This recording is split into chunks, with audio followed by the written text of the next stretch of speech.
My name is Dr. Muhammad Adil Akhtar, and I am the chair of this session. With me, fortunately, I have Dr. Khwaja Shariat Nasir, who will be co-chairing with me, and we have our co-host with us, Dr. Farheen Ali, who will be supporting us through online chat, as well as making sure that all questions are answered. We'll start with our first speaker. It's a pleasure for me to introduce Dr. Subhash Chandar.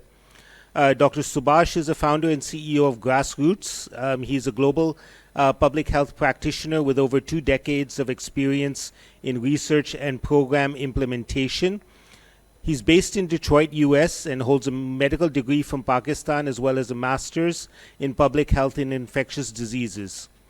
He holds a doctorate in global disease epidemiology and control from Johns Hopkins University. Dr. Chandar has conducted or participated in various studies and projects in Pakistan, Bangladesh, Indonesia, Kenya, Nigeria, Peru, Ecuador, UAE, and the US.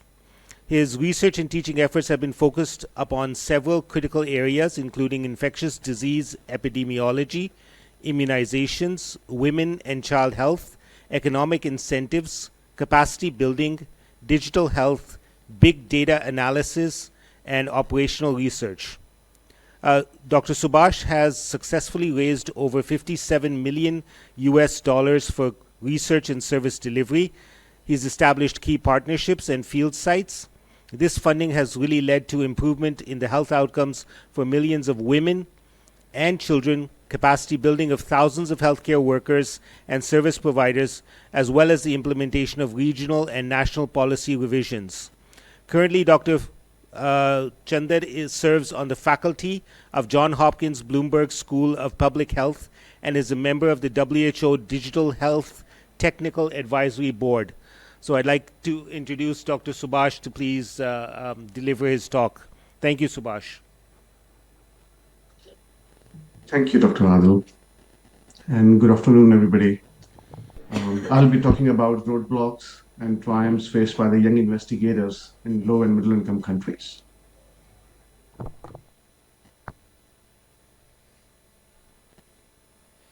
So, why this talk? Why now? We are living in an actively changing global landscape. Young researchers, are entering in the field at a much higher rate in LMICs as compared to high-income countries. We are also seeing pandemic aftershocks combined by the reshaped funding availability and priorities. There's also rapid technology shifts, as we can see with the AI, and the way data science is changing with the big data availability and analysis, and then the widening inequity gaps. LMIC researchers are leading context-driven solutions, yet they continue to face systematic barriers. And our focus today would be to review some of these barriers as well as pathways to navigate some of these challenges. Who are the young investigators we are talking about? These are usually early to mid-career researchers who have diverse roles. We're talking about scientists, clinicians, health economists, and related fields. And as I said, they usually end up having multiple roles. For example, a clinician who's taking care of the patients, as well as doing research on the side. And why is their role in LMICs critical? Kind of like thinking from that perspective. One is they bring fresh perspective and the local insights. They are on ground, they can see the challenges firsthand. They ask bold, often overlooked questions. And then they sit at the intersection of ground realities and global innovation. And finally, they're vital in reducing inequity in global research. This slide here shows the conventional research lifecycle, starting from an idea to proposal development, funding, ethical approvals, implementation, analysis and publication, and then dissemination to translation. And then each and every step, of research lifecycle, a lot of challenges that unfortunately in LMICs, the young researchers face are disproportionately much higher than what we see in the high-income countries. Review some of these. Currently, for example, when we look at the funding, there's limited institutional or national support because research is low on the national agenda. So we do not get much research funding, from the countries as well as the national budgets. We also see limited to no funding in the institutional or organizations. There's also intense competition for grants globally, and competing with a group in high income country which is well established, has a track record and much more resources than developing country teams makes it harder. We also have hidden costs in terms of volatile foreign exchange rates, bank fees, admin fees, and so much more when it comes to getting the international grants.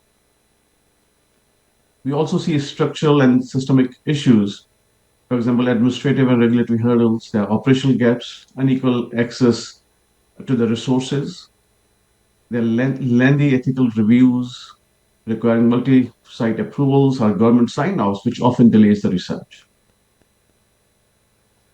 There are also rigid procurement and custom processes, which stall essential equipment as well as the reagents procurement when it comes to the labs, making it harder to get the latest equipment and the materials for the research.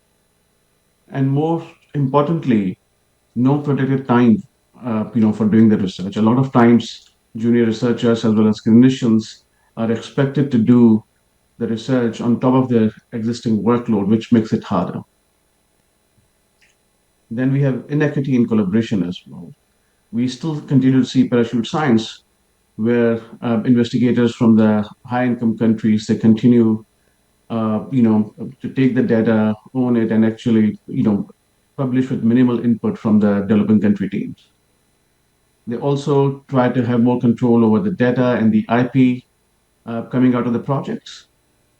Oftentimes, there's unfair authorship where lot of effort is also done by the developing country researchers, while the credit and the authorship essentially is not given. The first and the last authorship is usually retained by the high income country scientists, putting in young researchers somewhere in between the long author list.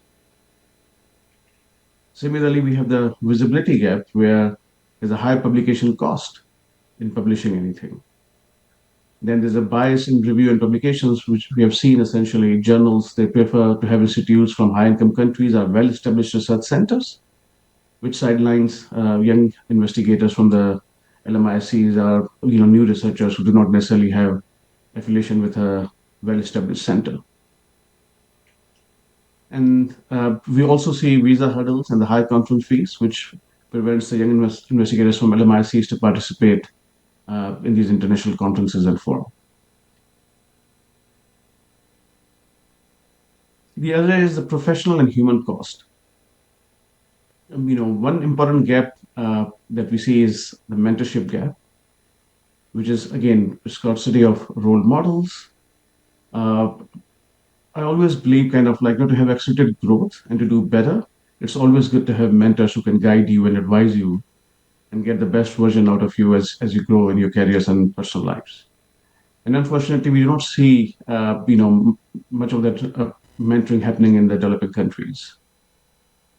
In addition to that, we have hierarchical systems. It's really hard to go and talk to the senior fellows. Sometimes it's the senior fellows who are not interested. Other times it's the system around it which prevents young researchers from engaging openly with the senior faculty or the directors at the institutes. We also see weak exposure and networks, which is very important to grow and thrive within the research, where it's important to kind of go and present at the conferences and meet with more researchers, connect with them to keep on building on the generalized knowledge and the research that is already out there. We also see misaligned training. Many programs are based in high income settings and often ignore LMIC realities.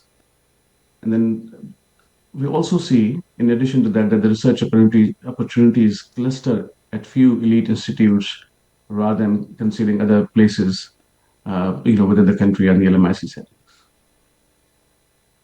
And then when we talk about the human cost, there are a lot of personal pressures, both at the family front as well as the professional front, to do more research, do it better without the adequate support.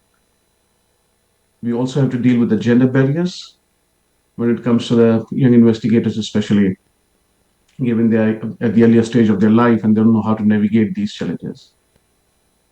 They also face precarious employment and burnout.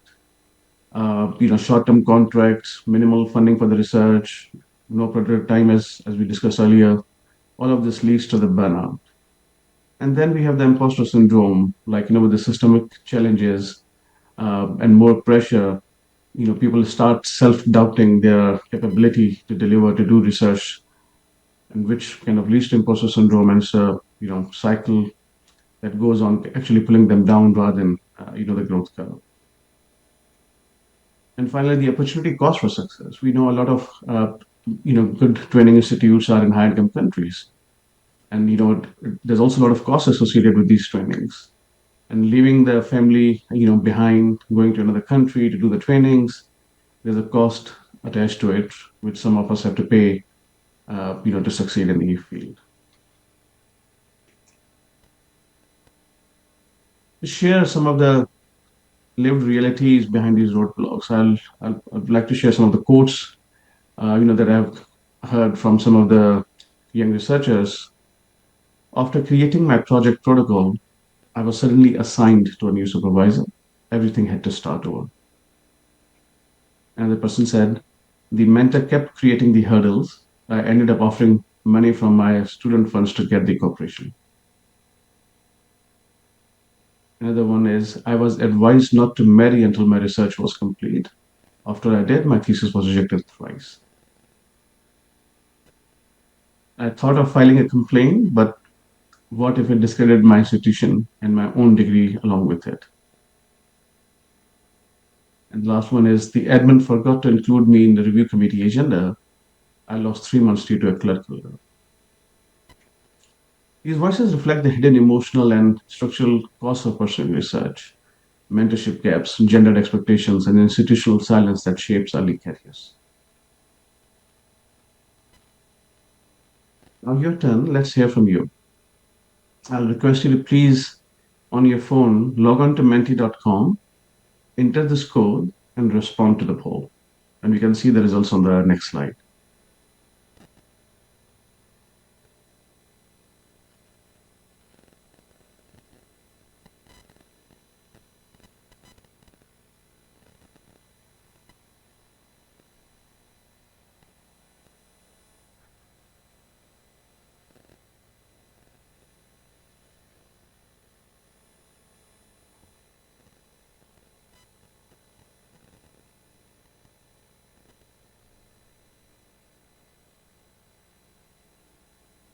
I'll repeat the code before moving on to the next slide. It is 82993354.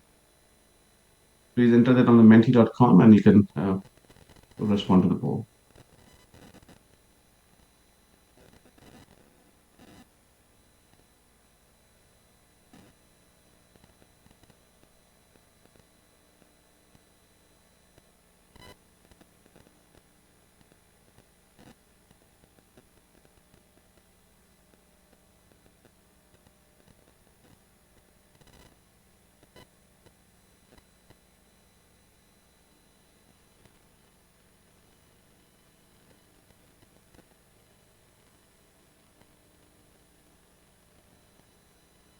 Thank you. So what is interesting to see is essentially nobody had challenge in publication and recognition, while as expected, we see a lot of challenges with the mentorship, administrative, regulatory, followed by funding and the personal and social pressures.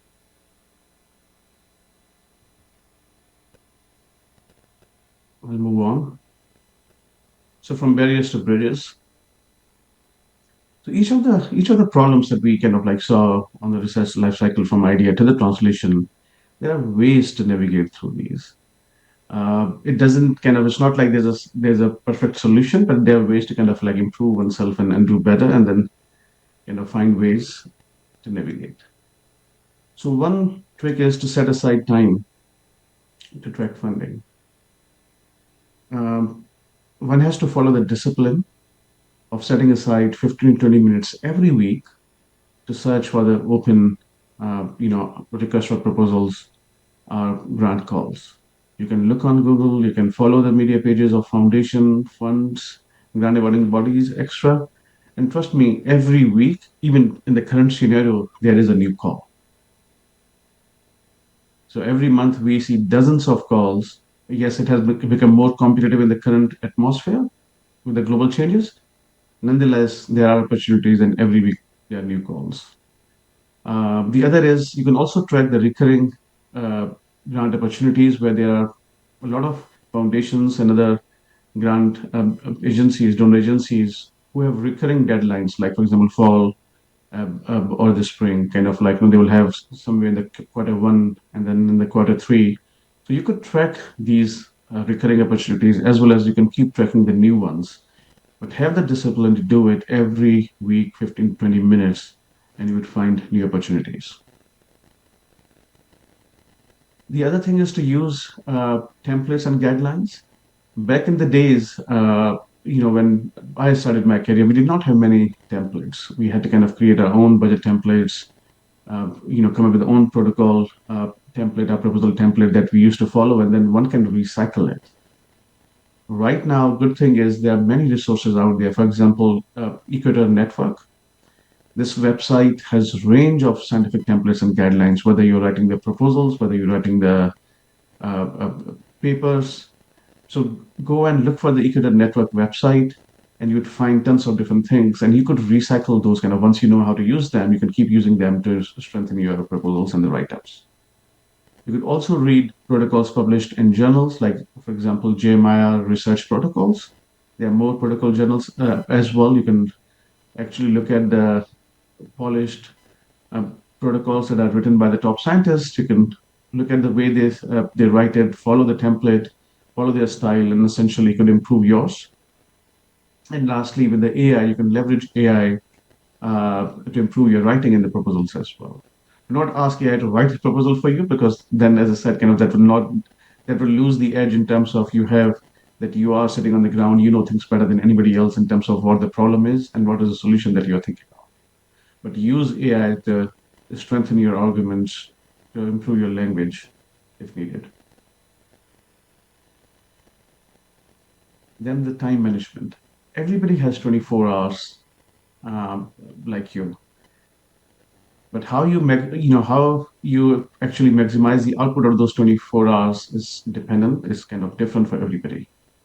To improve efficiency, you have to be mindful of how you prioritize things. So one way is to work in batches, group similar admin tasks to save time and reduce context switching. A lot of times we hear when somebody says proudly, kind of like, saying that, hey, I'm very good at multitasking.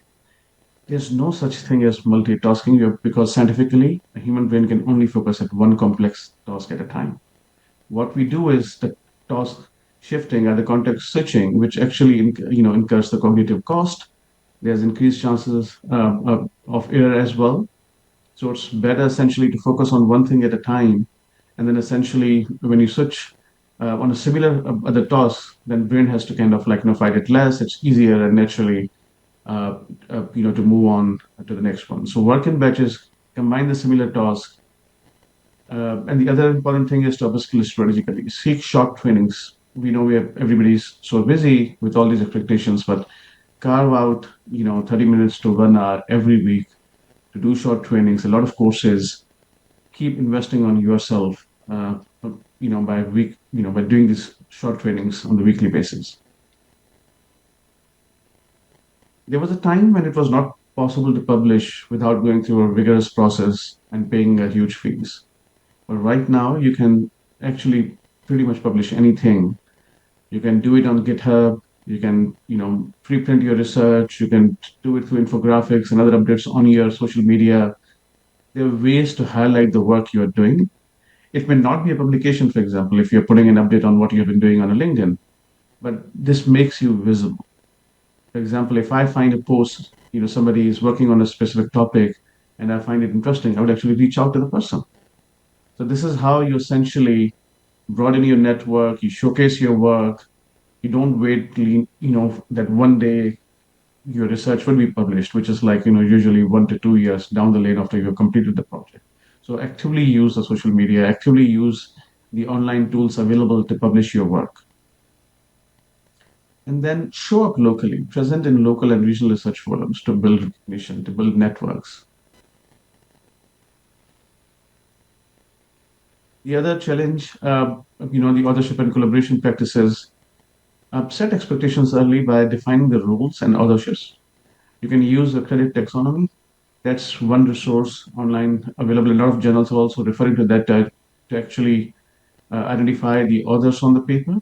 So use that early on, which defines what role every person is playing in that research project and their authorship, contribution as well.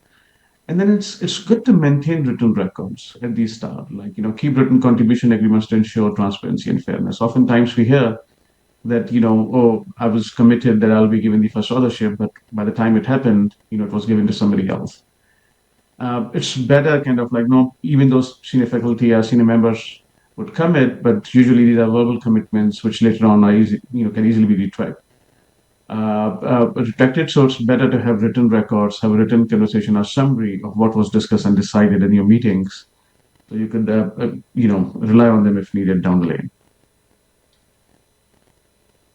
Now, mentors, kind of like this is the issue that in the poll we also saw the biggest one. One is to adopt a multi-mentor model, which is to, you can have one mentor that advises you on the technical things, another one who can advise you on the career growth, and one of those can also be on the psychosocial guidance. So it's not necessarily just to say I have one mentor and I'm only going to work with them. It's okay to have multiple mentors, and then which advice to seek from whom. And just identifying and working with a mentor is not enough. There needs to be a structured process to it. So schedule your monthly or bi-monthly calls and come up with the goals so that once you meet with them, there's a clear roadmap on what you need to do, and essentially keep tracking the progress as you move along on that road. So again, so this was just a short presentation to go into some of the challenges, look at some of the possible solutions to help you strengthen. If you just keep waiting for systemic change to happen, it's going to be a long way. Unfortunately, that's how the world works. We can't just wait for the system to change overnight. It will take a long road and a slow process. However, your career cannot wait. So we have to embrace the mindset of independent leader. Do not, so lead, do not wait for funding or permission, drive your own curiosity and research questions. Train, prioritize upskilling in emerging methods and grant writing. As I said, have the discipline to do that. Doesn't matter how busy you are, carve out time to train yourself and improve your skills. And then last, and equally important, is to connect, actively build and leverage networks for mentorship and collaboration.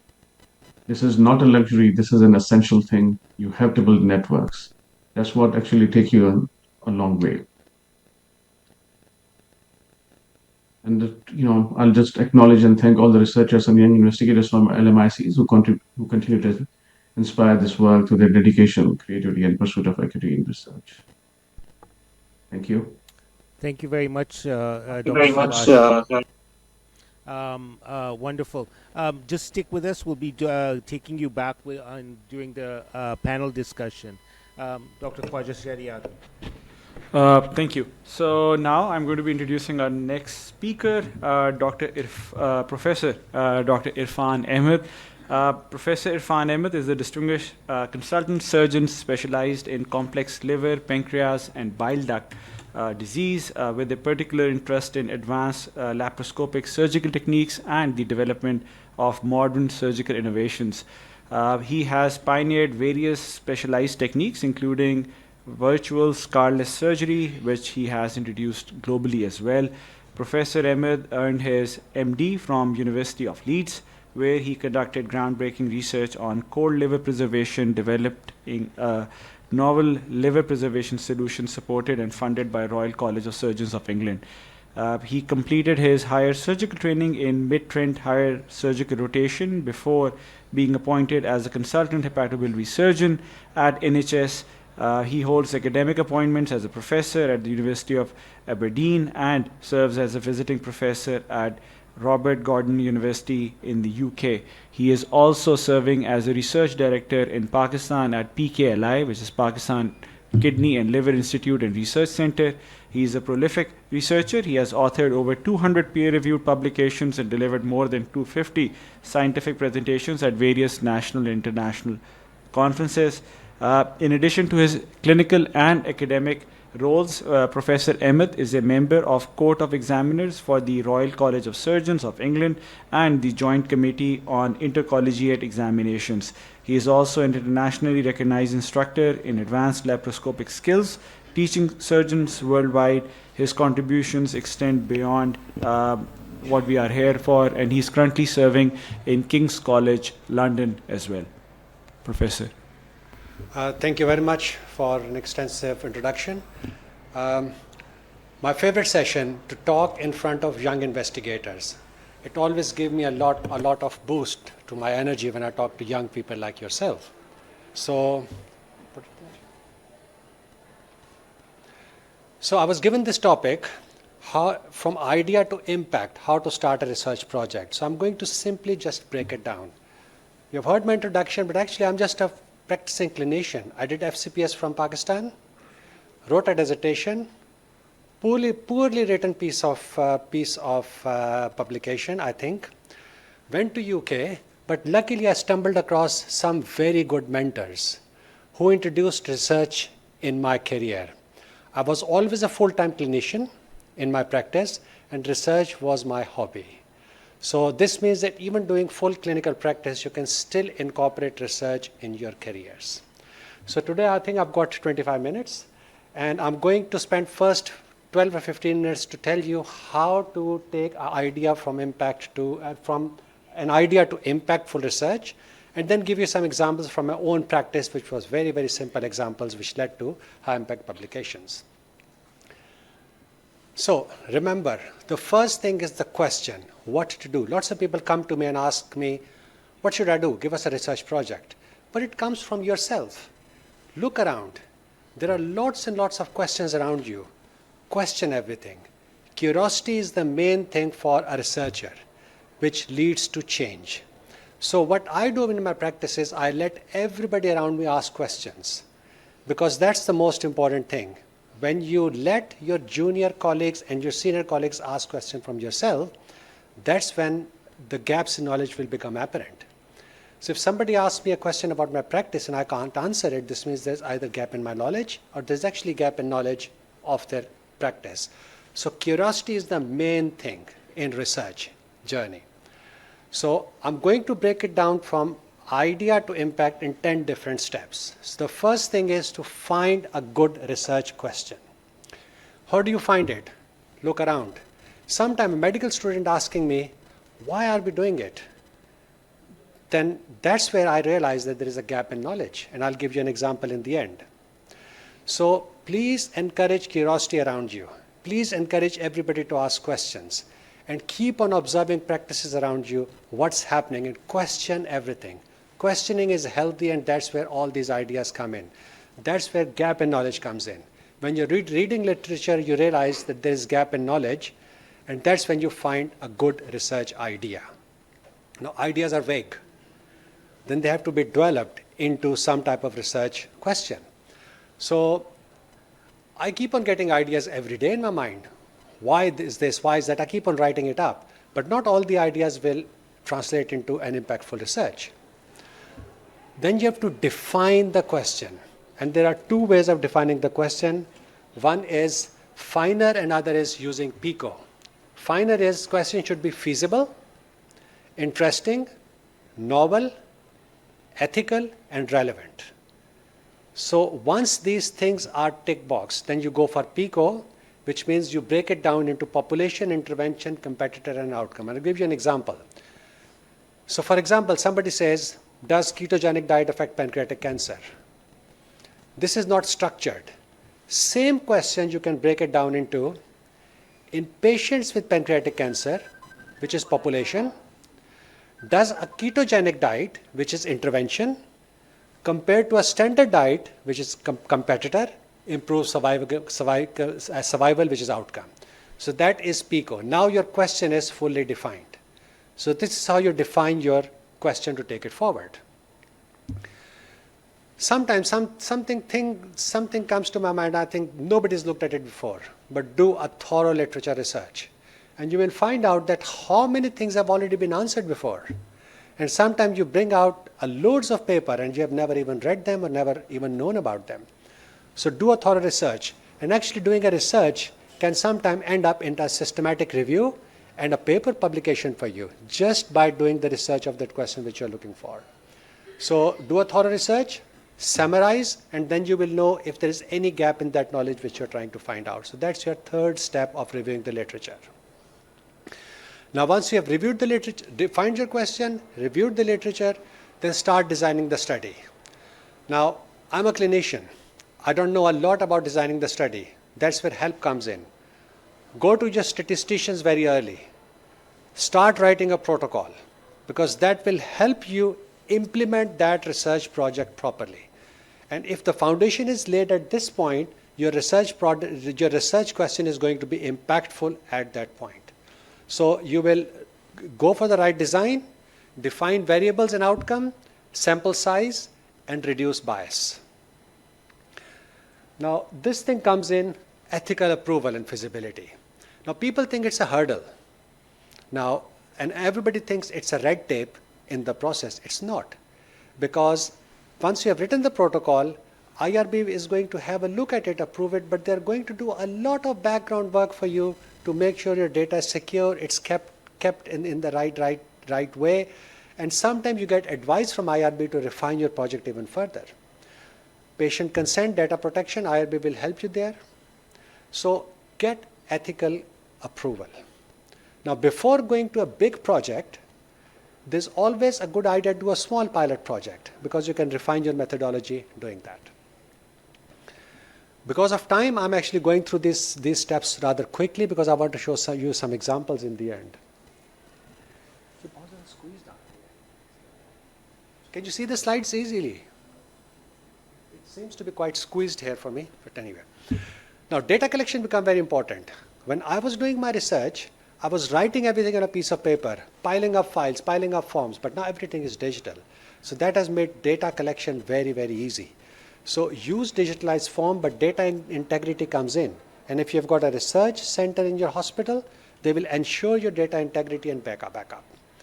And GCP, good clinical practice. For example, in our hospital, we've made that mandatory that every researcher will go through a GCP training. It's a free training, online, a short training, but if you do that, then you will know about the ethics and the conduct of research trial which you're going to do.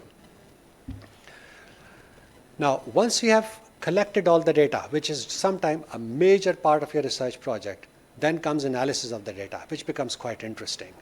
So work with statistician very early, see what is significance, what is applicable in your practice, and interpret the result. Don't follow p-values. Just see what is applicable in your research, in your population. And then the interesting thing comes up, writing and dissemination. Once you have done all that, now you have got a paper.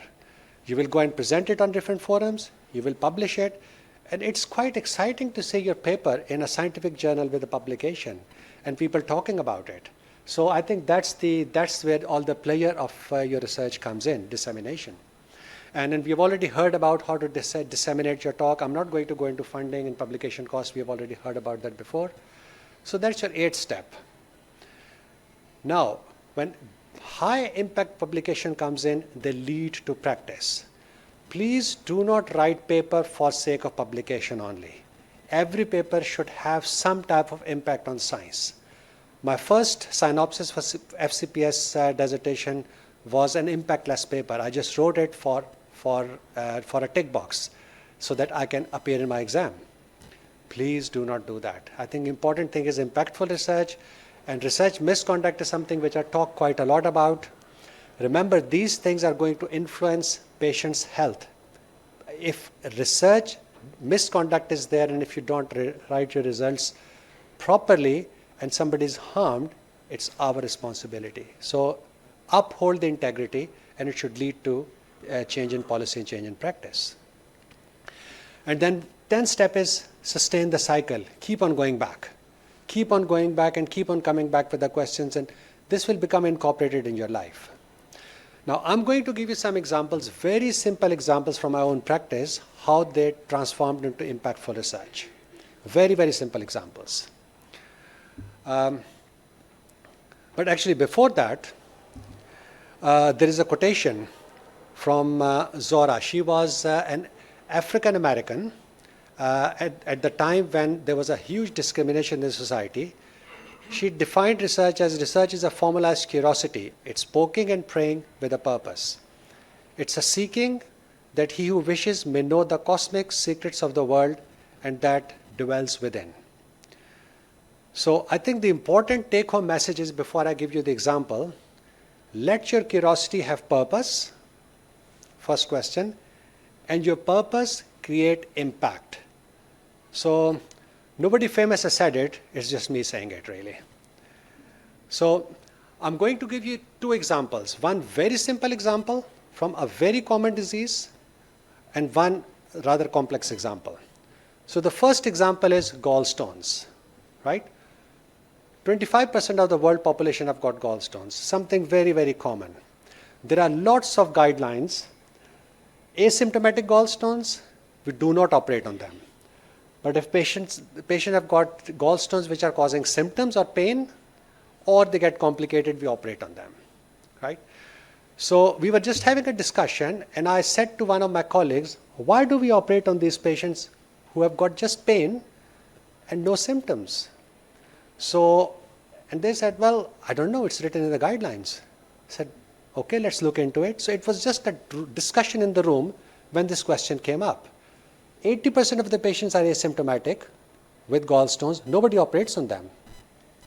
And rest 20% we operate on them. But 10% have got just pain, which can disappear. So what we did was we started looking into international guidelines. Every international guideline said asymptomatic gallstones do not operate. Once they start causing symptoms, operate. So what we did was we did a systematic review, looked into literature. And then we realized there is no research to say why patients with symptoms should have surgery. So, and this is such a common disease with 37 international guidelines saying this thing, but we found a gap in knowledge here. So we published this. That was the first publication which came up. And then we asked this question from the doctors in one of the conferences, what will they do if you get somebody with gallstones with just pain, minimal pain? And the answer was all over the place, which means nobody knew the answer. So what we did was we planned a study, which was a prospective study to look into all the gallstone patients, all the gallbladder surgery patients for 2 months in UK. And it was quite interesting. What we found out was that complication, and again I'm not going to go through the slide because of time, that the complication rate of gallstone was 15% for all surgeries, which means for patients who have got just simple pain or no pain, 15% of them were having some type of complications during surgery. So we wrote this paper, another paper. So the first paper was in British Medical Journal. Second paper came in British Medical Journal. Can we avoid this surgery? And we put that as uncertainty. So a discussion started across the world just because of this paper. And this was just saying, we don't know. So you see publications were coming up with these questions. And then and there was no funding. It was just sitting in my office at home, writing these things, writing these papers.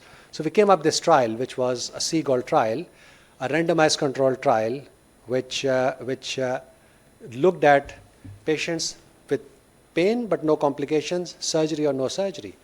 And then we found out that there is no difference. So you can leave those patients without an operation. So this was published again in British Journal of Surgery. So simple idea ended up into a randomized controlled trial, and then eventually, and we did cost analysis. So there were probably about 12, 14 very high impact factor paper came out of this trial from just an idea which came up during discussion, sitting in the doctor's coffee room. And then it changed the practice.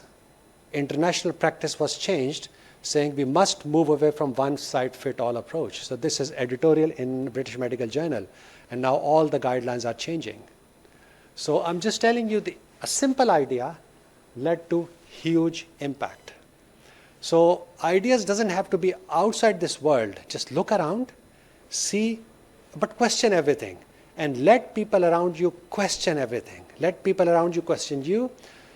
Most of the people here are young people, and you are going to be the medical leaders in future. But let curiosity grow around you. Let people question you, question everybody else. Do not snub anybody asking questions. And that's where all these things will come in. Now I've got 5 minutes left, so I'm going to show you a rather more complex example. Now in this was such a common thing we could do a randomized controlled trial. But sometimes you can't do a randomized controlled trial. It becomes very difficult because disease is not very common. And because I'm an HPB surgeon, so I'm going to give you an example from HPB surgery. That is disappearing colorectal liver metastasis, right? That's what we call them. So what happens is we find livers with small metastases in the liver. They go to oncologist, they give them magic potions, and sometimes they disappear, right? Now what to do? But that is not always the case. Sometimes some of them disappear and some of them don't disappear, right? So what we should do? Now this gives rise to lots and lots of questions that whether we should do nothing.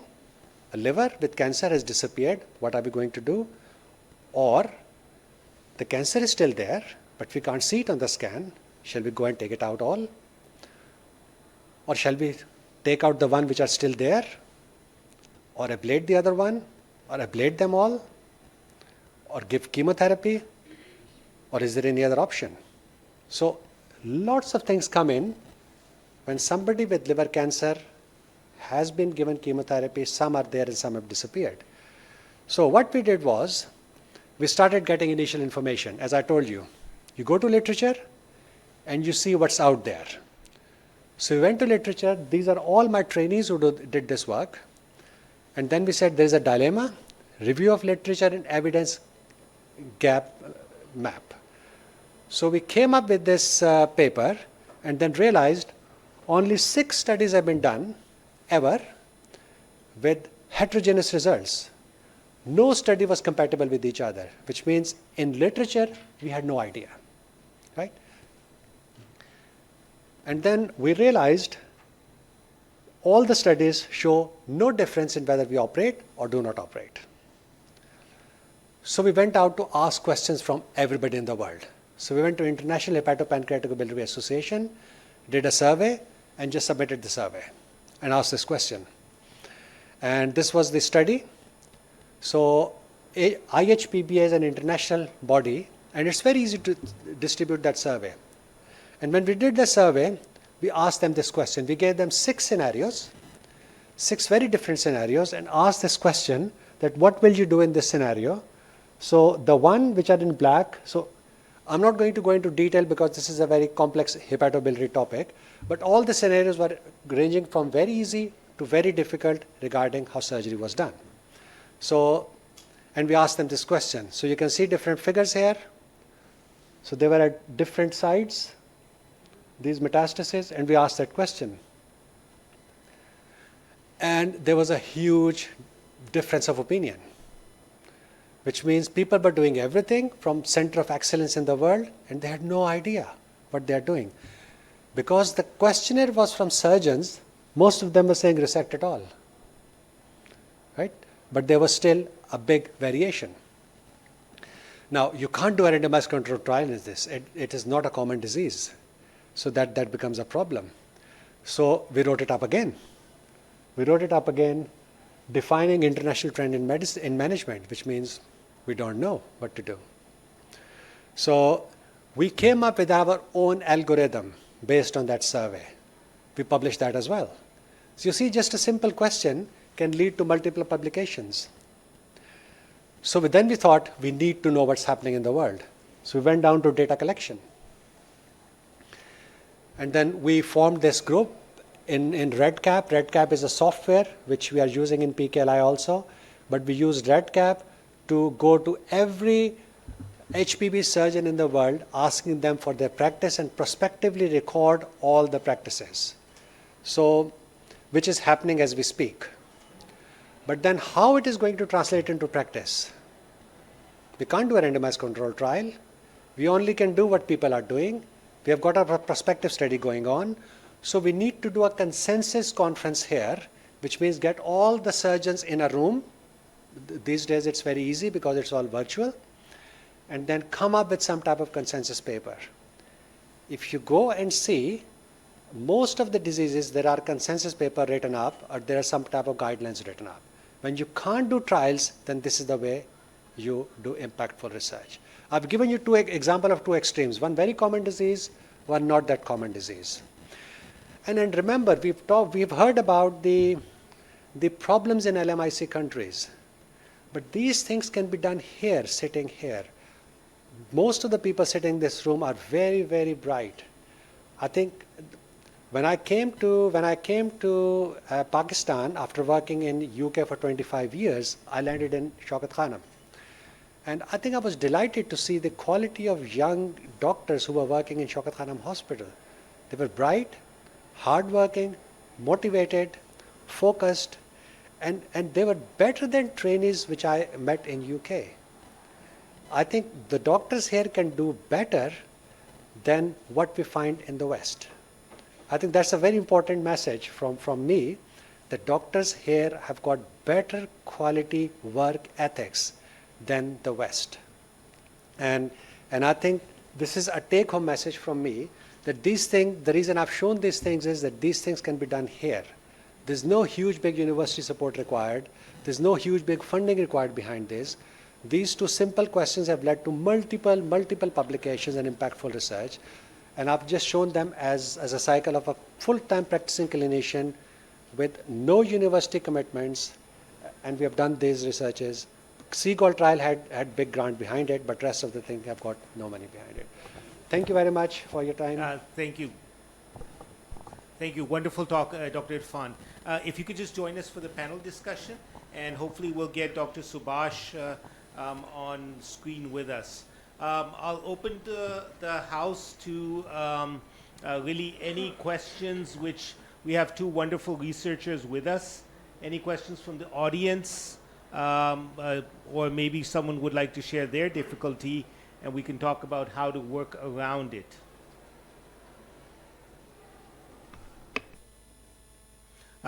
It's also open online, so if anyone is online, they can also share their questions or concerns. But I'm going to start the discussion.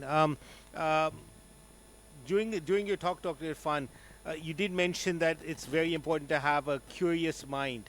Many times we come with a lot of questions, we start questioning things, but we're not able to formulate that question into something more tangible. Or you know the question, but you don't know how to go around to actually finding that answer or getting the research question correct. How do you work around that? I think it's a very interesting question. I think the biggest thing is, what I felt in Pakistani culture was that the juniors were afraid to ask questions because they're not given safe space. Because either they're snubbed down and sometimes they were saying, you don't even know this, and they stop asking questions. So as future medical leaders who are actually, there are so many sitting here, it's very important to encourage people to ask questions. And no question is a stupid question, because question comes if somebody doesn't know the answer. So it is fault of the system or our fault that we have not given them that answer to the question. So even simplest of the question is a valid question.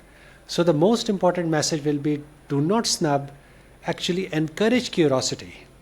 Because that's where, and I've seen that in my practice in Pakistan, that when you encourage this thing, people will start asking questions. And when I was operating, and there are some trainees here who are sitting here, they will ask lots of questions, which was encouraging for me also, and for them also, because then that's when brainstorming starts. So vague ideas will start coming from that informal discussion. And they're picked up by researchers or people with inquisitive mind to take forward. So that's why I keep on going back. Observation, look around practices around you, question everything. Thank you. Subhash, a question for you.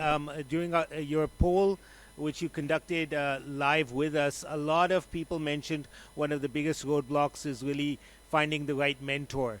How can we as senior people become better mentors? So one thing is essentially, I always tell when people ask me why do some of us go out of the way to actually help younger people, and I always say it's more of a giving back, right? We have reached a certain point in our lives, we have been mentored, as Dr. Irfan was saying, kind of like, and I'm also blessed to have, mentors in my life who made it possible for me to get here. But then this mindset as well. Uh, this is from a mentor at Hopkins. When I met him for the first time, we had 1 hour long meeting to get to know each other and discuss some other things. And one of the lessons that he said, gave me that day was like, I'll tell you the things, I'll tell you what I think is best in the given situation, and then your success or your failure is on you. You have to follow it through. Because if I ask you to jump off a cliff, you won't, because you will use your brain that this is not the right thing to do. Similarly, in life, I will share my experiences, and I've given my advice to so many people. Some succeed, some don't. So success and failure is on you. My job is to advise. Now, compare that to one of the quotes I shared, because I was talking to this person from one of the top institutes in Pakistan, who said her advisor told her not to marry, and because she didn't listen to her advisor, she didn't let her thesis to go to the committee 3 times. She was failed internally, not given clearance. Now things like this where advisors feel like, hey, I advised, but he or she did not listen, and they take it so personally. Kind of, and this is an extreme example, but just saying, like, thinking, hey, our job is to advise, but we can't understand. We can't, like, oftentimes people say, I can imagine your situation. I relate. It's not easy to relate, to be in somebody's shoes, especially the younger generation. The pressures they are seeing, in today's world, they're totally different than what we have seen. The best we can do is advise, and then it's okay if they couldn't do it, if they couldn't kind of meet that, we can still continue advising them without penalizing. Wonderful. Anything from the audience? Yep, there's some questions. And Dr. Farah.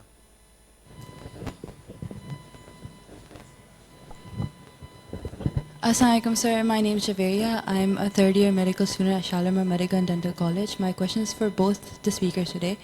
Sir, you particularly, Dr. Irfan, you talked about your first FCPS project, and you said that was bad research. I just want to kind of ask you, like, do you think bad research is kind of essential for a person who's going to end up making impactful research? Like, do you think it's a rite of passage?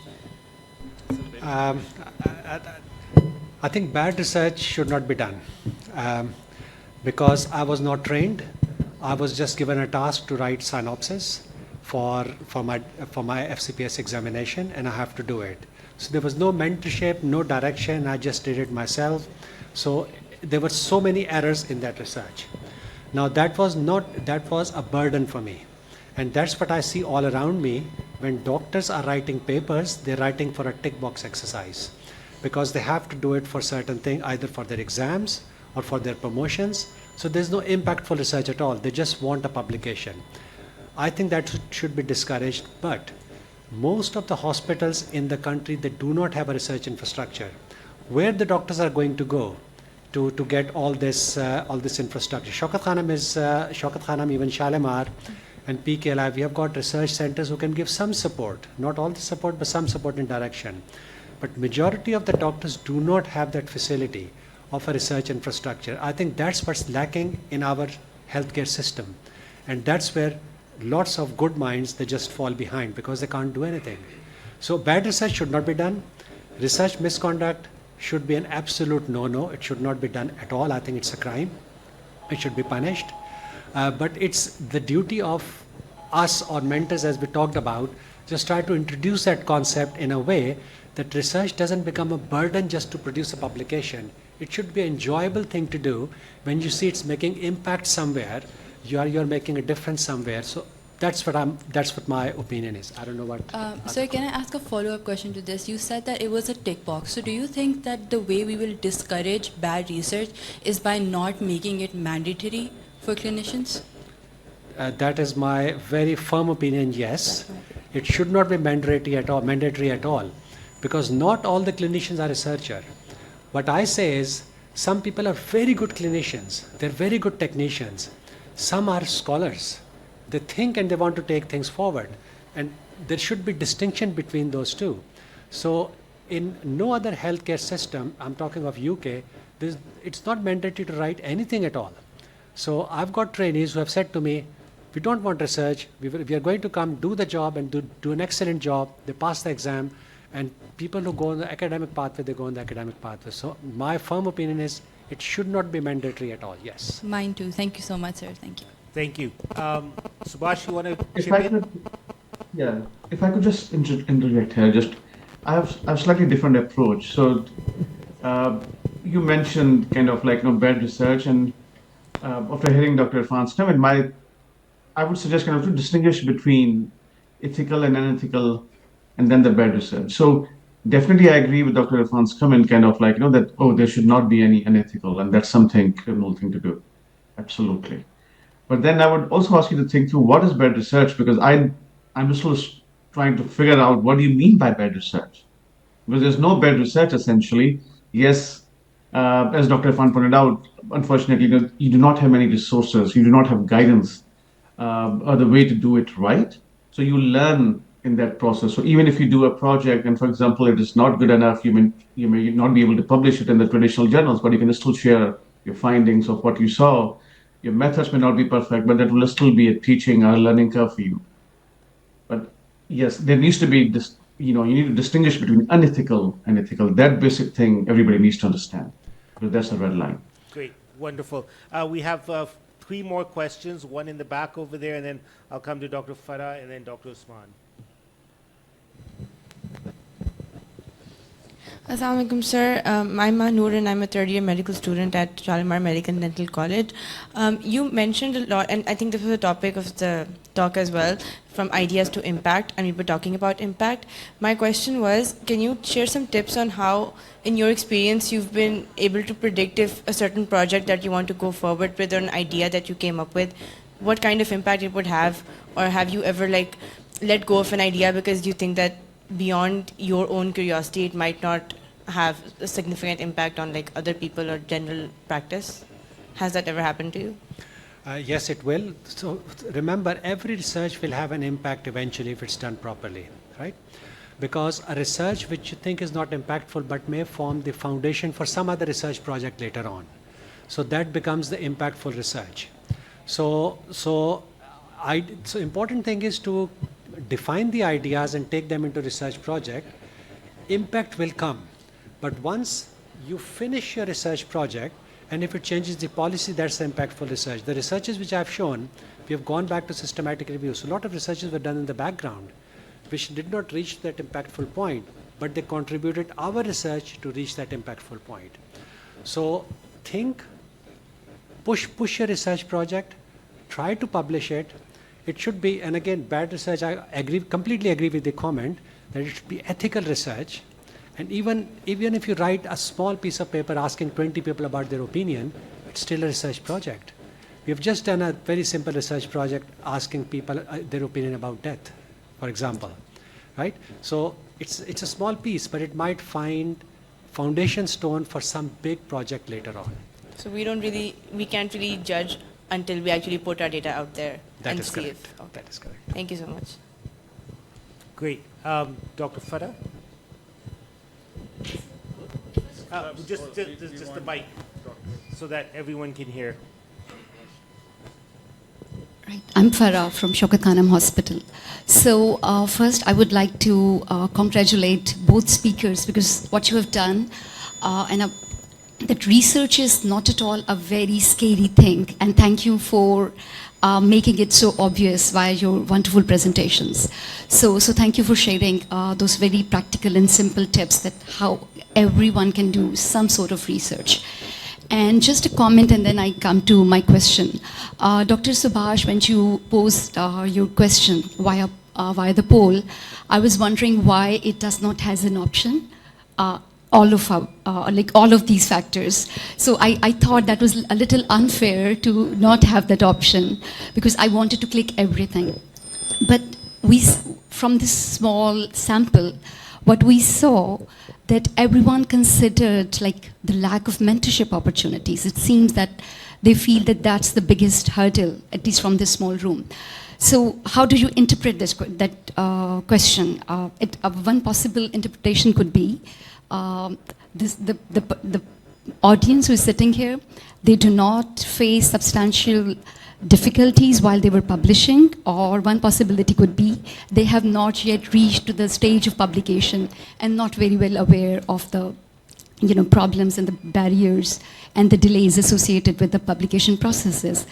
But at the same time, I would like to hear from you. The way I interpret this, at least, I consider that mentorship, from the room, it seemed, if I would read their sentiment, mentorship is the key barrier. It seems that everyone is looking for a mentor for the research. And because, very much for the reason, because research seems like a scary thing to do. It's something, for medical graduates in Pakistan, it's something that we were not taught during our graduation, and then we are expected to do research, then of course it would scare me. So that's like a sort of a comment or a question. Thank you so much. Subhash. Thank you. On the question itself, just to address, that was intentional. Because if you recall, it's read what is the most important one. I knew all of those are the challenges. So I deliberately kind of kept it that way to understand which is the most concerning one, for the audience here. The other thing, yes, it was a bit surprising that nobody selected the publication one, and yes, my guess is as good as yours, that one, for example, they haven't reached that stage. But the other way could also be that they are bothered so much about the other ones that this is least on their list. There are different ways to interpret it, but yes, it's again, as I said, it's good to see, and I was expecting that mentorship challenge would stand out. And you also need to understand, for example, you will be the senior researchers of tomorrow, right? You'll be replacing us, you'll be sitting on this side, of the stage down the lane. And what happens is, when you don't get the mentorship, when you don't get that kind of thing, it's really hard to give back as well, because you do not value, that mentorship or that process, essentially, because you never got it. So that's the other important aspect to think, hey, yes, identify the mentors, identify the people who are really invested in you. And it's not easy, by the way. So for example, for me, when I have two mentees at a time, that's a great thing. The maximum I take on at a time is 5. More than 5, I'll not be able to do justice, I'll have to do a full-time job to mentor. So it's again, finding the balance, finding the right people who are there, who are willing to actually invest in your growth, and do that. And then you will find these people around. It's not like that you won't. The other challenge is you try to find everything in that one person. So you go to, for example, Dr. Irfan and hey, Dr. Irfan, help me with the personal thing, help me with the social thing, help me with this career thing, help me with the surgery thing. He may not be able to give you the answer for everything. So that's why have 2 or 3 people. And then also, for example, let's say after spending a year with a mentor, you may have learned all you could from that person, and you could move on to the next person. Those things don't happen, we don't pursue this, or we don't approach this in that way. Just a comment. Yeah, please, Dr. Just a comment here also about that research is not a single person thing. It's a group exercise. So when you do research, you form a group. Everybody will have their own capabilities. For example, when we talk about clinical trial, there's statistician, there's methodologist. There are so many people who work around you, and it becomes such an enjoyable thing. It also becomes a social thing, because you meet up, you push the research project, you see everybody progressing. But important thing is to recognize everybody's strength. For example, if a trial methodologist is telling me something, and I'm not a methodologist, I should listen to that person carefully. And you start developing mentors from there. What we have tried to do is, as doctors, we think it's only doctors who can do research, but it's bigger than that. So we are trying to encourage doctors to communicate with universities, with basic science researchers, because doctors create questions. Questions are asked in labs. That's where all the innovations come in. As doctors, we are treating patients but creating questions. but there has to be a clear interaction between doctors and researchers.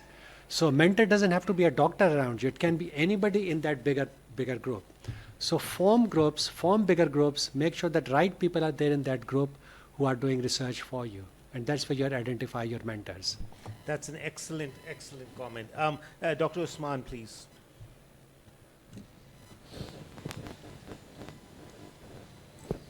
So, excellent presentation, Dr. Irfan and Dr. Subhash, especially your comment about the research. It's a mindset. So, I would go even one step ahead. It's a lifestyle. You have to think, eat, sleep with research, number one. And second, so there is a lot of debate about the mentorship.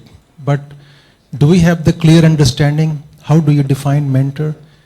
Mentorship at this level is at a different meaning, not like a school. It's a tacit transfer. How to conduct the research, how to take the consent, how to collect the data, how to audit it. So these are the different parameters you learn if you come with the open mind that I'm here to learn from an expert.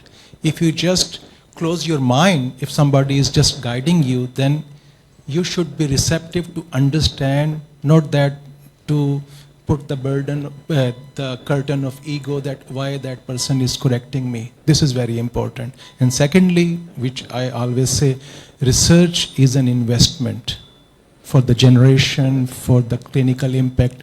So it's not an expense, it's an investment. Thank you very much. Thank you for that comment, Dr. Usman. I think we just have about 2 to 3 minutes left. If there's any closing comments from Dr. Subhash or Dr. There's a Irfan, question there. or maybe, There's an online question. yeah. Okay, so I'll just add one more point to it about the impactful research and research impact.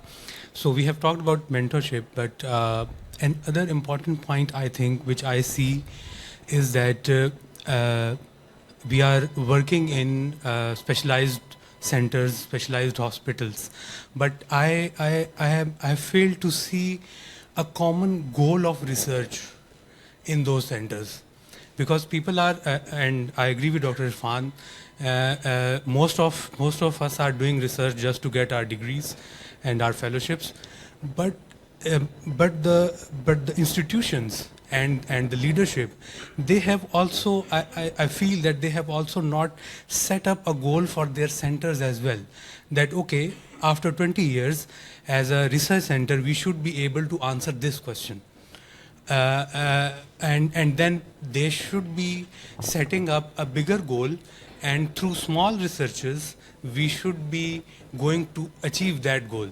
So and then comes the regulatory issues with the procurement and financial systems that are a big hurdle as well. So what are your thoughts about that? Yeah, closing comments from Dr. Subhash and Dr. Irfan. We just have 2 minutes to wind up, please. Dr. Subhash. Dr. Subhash, would you like to go first? Thank you, Dr. Adil. So one thing I would just say, again, it's a pleasure to talk to the audience and kind of like discuss some of these challenges. We cannot cover everything in 1 hour, so we kind of like try to look at from the perspective of the young investigators and analysis. There are issues at the institutional level. There are issues at the kind of like senior level as well that some of you raised. Each of these sites essentially has to work on. There's a lot more work needs to be done for a systematic change. And that's, again, I said, for today's discussion, that was beyond the scope because we are focusing more on the young researchers rather than the institutions' challenges as well as the senior faculty challenges. So yes, you are right in coming at these, that they do exist. But as I said, most importantly, it's about you can't change the system or you can't change the others easily. What you have the opportunity, though, is to work on yourself to kind of like fill those gaps, break those barriers in whatever way you can. Great. Dr. Irfan. I think I think my closing comment will be that in Pakistan, research structure is still developing. We are very far behind than the Western world, but we have got a huge asset, which is actually sitting in this room, who can take that forward. So observation, curiosity, and start creating those questions, and at least start creating that research culture within your organization, and then research structures will mature eventually behind it. So that's the most important thing. That's my Great, comment. wonderful. Thank you very much. Thank you, Dr. Subhash, for being up so early in the morning in Detroit, the U.S., to actually join us here. Next time, we look forward to seeing you here with us in Pakistan. Thank you, Dr. Irfan, for joining us. You're more than welcome. We have 2 other talks, which Dr. Khwaja Sharia will be introducing. Please. Thank Yes, you. so for our audience and for our panelists, just wanted to clarify. So, because this is a young investigator forum, we wanted to introduce our young investigators to give them an opportunity, a taste on how to present at a international or global level. So we have selected a couple of very good research topics and investigators who I'm going to introduce shortly, who will be going over the research that they have done here in Pakistan to give them a taste of how it feels like. So first, I'm going to introduce Dr. Kulsoom. Dr. Kulsoom Sheikh graduated from Dow Medical College in 2016, completed her general surgery residency at Aga Khan University, Karachi. Driven by her keen interest in breast surgery and reconstruction, she pursued fellowship training in breast surgery at AKU, which she completed in March of this year. Her professional interests include oncoplastic innovative breast surgical techniques, as well as advancing research in field to improve outcome for women with breast cancer. Over to you, Dr. Kulsoom. All right, Assalamu alaikum and good afternoon. So I'll be presenting our institutional data regarding factors that predict survival in oligometastatic breast cancer treated with curative intent, the first such study from Pakistan. I do not have anything to disclose, and these will be the outlines of my presentation. So, breast cancer remains the most commonly diagnosed malignancy and the leading cause of cancer-related deaths in women worldwide, and approximately 60% of the breast cancer-related mortality is reported to be concentrated in low and middle-income countries. So, substantial proportion of breast cancer-related mortality attributes to the widespread metastases, with a 5-year survival ranging between 25 and 33% in various studies. Oligometastatic breast cancer is a subset of patients with limited number and sites of metastases, and they make up about 15 to 40% of metastatic breast cancer. The concept explained by Hellman as a restricted locoregional tumor board with indolent behavior led to the growing evidence to advocate aggressive local treatment for these patients because of their low metastatic potential, better survivals, and favorable prognosis.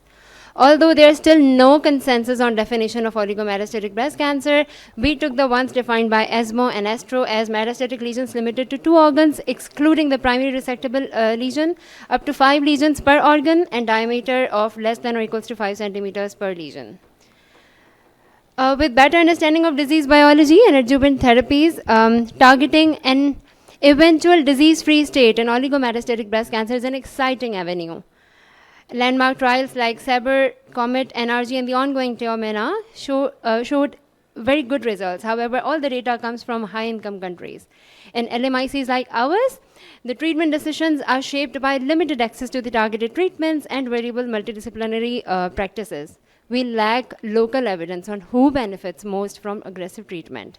So, our study aims to bridge this gap by identifying factors which may predict survival after curative intent in an operated cohort of oligometastatic breast cancer. So, our objective was simple: to determine which clinical, pathological, and biological factors may predict 5-year overall and 5-year progression-free survival after curative intent surgery in patients with oligometastatic breast cancer.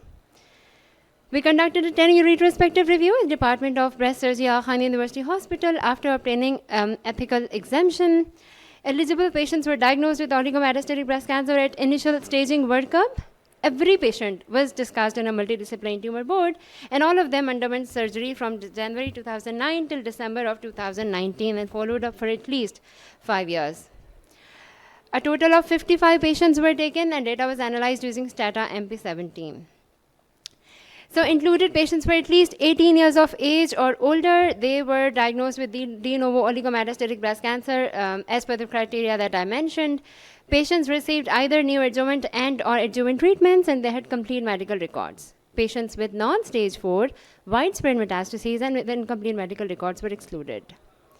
So the endpoints of our study were 5-year overall survival and 5-year progression survival, which we estimated using Kaplan-Meier survival analysis, and p-value of less than 0.05 was taken statistically significant. So coming to the results, the mean age of our cohort was 50 years. About 73% of the women with peri or postmenopausal. At initial presentation, almost 2/3 of the cohort had a clinically T4 primary lesion, and clinically N2 nodal disease was detected in 35%. Majority of our patient population had single metastatic site. Lung was the commonest site of metastases, followed by bones. Only 1/6 of the patients had liver involvement. None of the patients in our cohort had brain metastases. About 2/3 of the patients had hormone receptor positive disease. A proportion of them had triple negative, while 9% of them were HER2 enriched. Neoadjuvant systemic therapy was given to 2/3 of the cohort. So few of the patients did undergo upfront resection after discussion in multidisciplinary tumor board. Either they were old, frail patients with comorbidities or the ones with luminal A breast cancer and an isolated radiologically detected metastases. So they were given benefit of doubt, and adjuvant treatments were tailored accordingly. And since this is a retrospective study, we acknowledge some selection bias as well. The time lapse between diagnosis and surgery for neoadjuvant patients was 14 months, and was less than 12 weeks for the ones who underwent upfront resection. Adjuvant radiation was given to almost 2/3 of the cohort. Endocrine and anti-HER2 treatments were given according to biology. So this Kaplan-Meier curve shows a median overall survival of 111 months, with nearly 65% of the patients alive at 5 years, remarkable for metastatic disease. And the progression-free survival demonstrates a median PFS of 36 months, with about half of the patients remaining progression-free at 5 years. So among various disease and patient-related factors that we studied in multivariate analysis, the statistically significant ones have been shown here. So clinical and pathological N2 nodal disease and liver metastases independently predicted poorer survival outcome. In contrast, hormone receptor positivity was associated with excellent outcomes. And these associate with the international data, and they affirm that disease biology, not just the extent, drives prognosis. So there's adequate retrospective data suggesting that patients with oligometastases can have a favorable prognosis when treated aggressively. The Len and colleagues from China in 2009 till 2014, published in 2010, showed a 5-year overall, significantly improved 5-year overall and progression-free survival after surgery. Similarly, a large meta-analysis of over 83,000 patients showed that primary tumor resection significantly improved survival in oligometastatic breast cancer patients. And our 5-year overall survival of 65% in a resource-limited setting underscores that appropriate patient selection and multimodal care can achieve long-term results. This is the first kind of study looking at oligometastatic breast cancer from Pakistan. So it forms an integral cohort in the development of future treatment strategies, and also our data mirrors the international literature. However, we have been restricted with a retrospective single-center design and a small sample size. Without a non-surgical control arm, this limits generalizability. Also, there have been variations in systemic treatments, and the retrospective selection bias is quite likely. So in conclusion, oligometastatic breast cancer behaves as a distinct clinical entity, which when treated aggressively, these patients can live nearly a decade. Hormone receptor positivity has favorable outcomes, while liver metastases and nodal burden portend worse outcomes. Our findings are hypothesis generating and emphasize the need for prospective LMIC trials. Thank you very much, and I'll like to take any questions if needed. I pretty much time left. Thank you very much. Thank you. Okay, thank you. So now I'll be introducing Dr. Khansa Rahman. She unfortunately could not be here physically, but we have her virtually here with us. Dr. Khansa Rahman is a medical graduate from Allama Iqbal Medical College, Lahore, with distinctions in multiple disciplines. She completed her family medicine diploma from Aga Khan University and a cardiology internship at Behria International Hospital, Lahore. Dr. Rahman is currently preparing for post-graduation entry exam and conducting research in medical education, chronic disease management, and digital stimulation-based learning. Her recent work focuses on developing low-cost, web-based simulation tools to enhance guidelines-based clinical decision-making in low-research settings. She has presented at national and international conferences and is passionate about advancing accessible medical education through innovations and technology. Can we have Dr. Khansa up on the screen? Dr. Khansa, we're just running out of time, so if you have something to say within the next 2 or 3 minutes, otherwise, unfortunately, I apologize, but we really can't be delayed because there's another session which will be starting here. Okay, so I will give you the overview of our project, and I have shared the slides. If you can run those slides on the screen, that would be a great favor, but I would give you the overview what we have done right now. So basically, we are the group of the researchers who are working to enhance the guideline-based clinical decision making in resource-limiting settings like Pakistan through simulation. So basically, while going to the wards in the medical college and after that having the clinical experience, what we faced that in the low resource setting, clinician know the guideline and they know how to manage the disease. But when it comes the real life patient, it become difficult for the junior doctors to imply their guidelines and get the patient imply their guideline and have them straight away on the patient. So like it was the basic thing which which we thought that it's lacking in the third world countries or the resource limiting setting. So our agenda was to develop a web based learning app, uh, and in that web based learning app we wanted to provide an evidence based clinical decision making which would make the clinical scenarios or the diagnosis more interactive. Like they would have I have also the app. I have shared my app with Dr. Adil. So if you can run that app on the screen, it would provide you a better view that how that app works. Basically in that app we have a for we have for now we have four prototype diseases, mostly the chronic care diseases like diabetes, hypertension, and congestive heart failure. So in each module we have keep the things simples, and we have a pre modular assessment like just to know that what is your baseline knowledge of that disease or that system. After you do these pre baseline assessments, you will see a interactive module in which you will see the all the international guidelines and all the updated version of the guidelines, examination models, clinical things, whatsoever you need to treat a disease and you need to manage that system. And when you go through all those interactive things, you will have a post modular test in which you have to solve the questions. But these questions are simulation based, like real life scenario based, in which you move from a very simple disease to a very complex disease, with the intention to build the knowledge and to have the capacity and confidence to treat the patient. If you Okay, thank you very much, Dr. Khansa, for that overview. We're going to be winding up the session now. I'd like to thank all our guests. I thank you, Dr. Shariar, Dr. Farheen. And I thank you for being my And co-chair. a big thanks for our participants who came and attended our session. I hope really this sparks some interest in research moving forward. Thank you.